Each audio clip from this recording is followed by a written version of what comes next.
Hello, everybody. Welcome to Hand of the Day review. Let's do this one fairly quickly.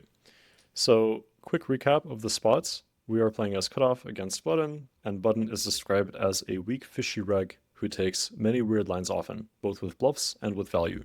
They do not have a clear understanding of what they're doing, and their range construction, causing them to make highly predictable mistakes. We checked on the flop, holding King Queen, which is totally fine. We bet on the turn for 75% pot as a bluff, and then the river gives us second pair, and it also completes the flush on the board. Big blind donks for 30% pot, and we're deciding whether to bluff catch or not. So most people voted to call on the Discord. Solver does prefer to fold, but on the Discord we had about 13 votes, and most of the people said to call. Solver does prefer to mix with this hand, and we're just trying to put together the pieces of the puzzle to figure out if it's a good call or if it's a good fold against the specific player type. Let's start off with just a little bit of theory. On the river, there is not supposed to be a very big donking range from big blinds. They're only supposed to donk around 12% of the time.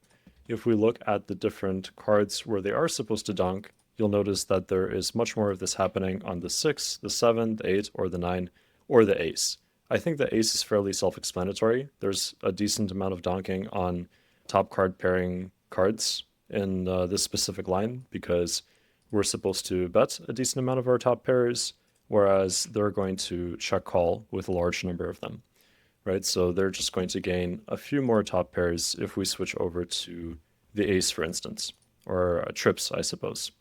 The 9 and the other cards are a little bit trickier to understand, but this really just comes from the fact that these lower two cards are going to connect a bit better with the preflop caller's range, and we'll just often see donking when there is a 4 straight or something like that, when those cards specifically are a little bit lower. Also makes sense given the fact that the in position preflop raiser is supposed to bet whatever draws would have made a straight, usually. Let's go back to the king. So not a lot of donking, but we understand this is a player who is just going to donk in general because they don't understand what they're supposed to do. And I think it really boils down to the psychology of this player if they're going to be over bluffing or under bluffing this particular spot. I think a lot of people might mistakenly donk on this board, thinking that the flush completing card is going to benefit their range a little bit more than the preflop raiser. I think that's a fairly common error.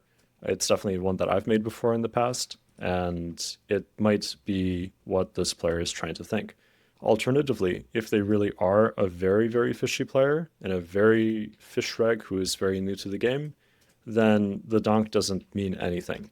Fish will tend to donk in all sorts of spots where they're not supposed to, and that is just going to be insanely overbluffed, as we'll discuss in a second. So it depends on what we think this player is thinking, how good they are at the game, and also how wide their pre-flop ranges are. So next up, I just want to bring up a little bit of data. And this is going to be a compilation for bluff catching against donks when they are the SRP out of position pre-flop caller. We'll start off with river donks versus regs. So overall, donks are going to be neutral for bluff catching, but there are a few textures which will be quite bad for bluff catching. Those will be 4 straight boards, 4 flush boards, ace high boards, triple Broadway boards, and those that pair the top card. This happens to be a triple Broadway board. We have an ace, we have a 10, and we have a king. And it also happens to be an ace high board. So this would be one of those spots which is going to be a lot worse for bluff catching. If there is a turn overbet, for instance, if we overbet here, or if it were a bet and we overbet and then they donked on the river, then that would be bluffed a little bit less. Small river donks are also much more likely to be thin value. They happen to be bluffed far less often than they should, and the same goes for a lot of small river bets in general. Those tend to be thin value. People do tend to fold against raises, however, and one of the things that was brought up on the Discord was the fact that maybe we actually have the option to raise with our hand here. And I agree that this would be probably a pretty decent option. Next up, specifically for check call bet, which is this line that we're looking at, if there was a small turn bet, then it's more likely that the river donk is a bluff.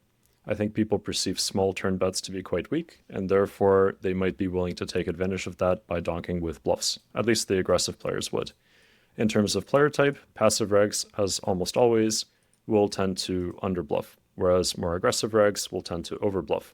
Next up, just looking at the fish data, again, river donks from fish are almost always overbluffed. This mainly has to do with the fact that they don't know what they're doing, and they have very wide preflop ranges that will cause them to overbluff. Now, if we think that this is a bit of a better reg, who is definitely a step up from the very fishy reg, then I would actually say that it's probably more difficult for them to find enough bluffs in this spot, at least relative to the value. If they donk here, it's quite likely that they're going to hold something like a flush, a two pair, or a top pair. They hold a lot of aces here, and this is a massive hand class, and this small river donk is just going to be very condensed towards thin value, which would be exactly those hands.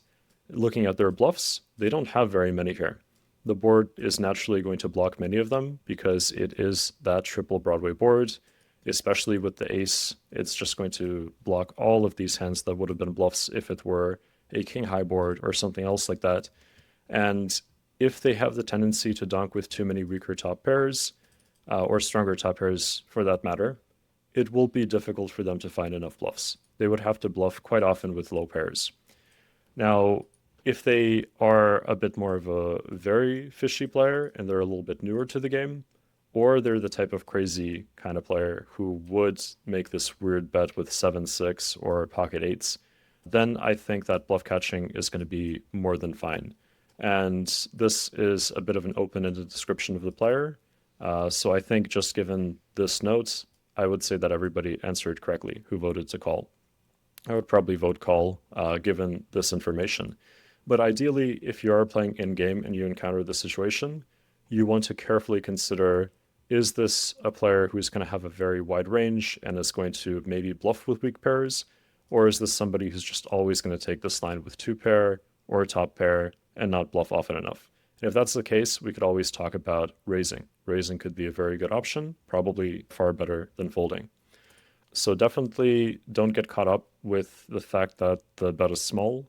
You know, the pot odds can be very good, but bluff catching in general can still be pretty bad if they are going to bet very often with their top pairs and they don't bet here with like 8-7 or pocket eights to match the bluffing frequency enough.